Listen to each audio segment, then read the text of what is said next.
There's a few just structural impediments that have to be fixed with policy, right?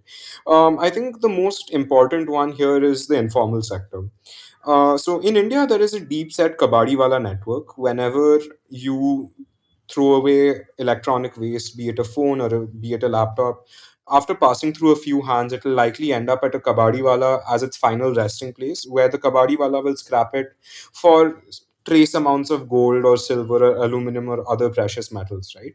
The problem with this is that since to extract rare earths from feedstock currently is a chemically intensive process and requires specialized machinery, the kabadiwalas ignore it, right? And even if they hypothetically had the machinery to do this, rare earths in itself, within the quantities they are found in laptops and in other feedstock materials, are not as precious and are not as valuable compared to the other materials they could be extracting, like gold or silver.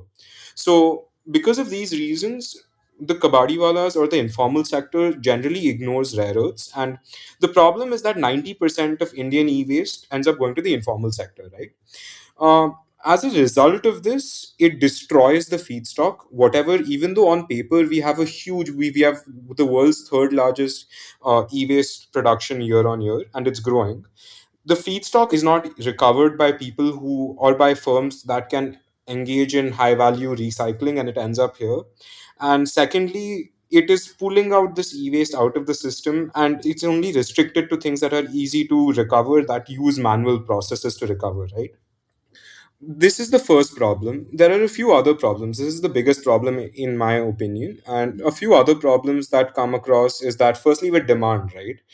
The issue is that rare earths, as we all know, have a very volatile price history because China controls the price of rare earths due to their dominance, or 90% dominance.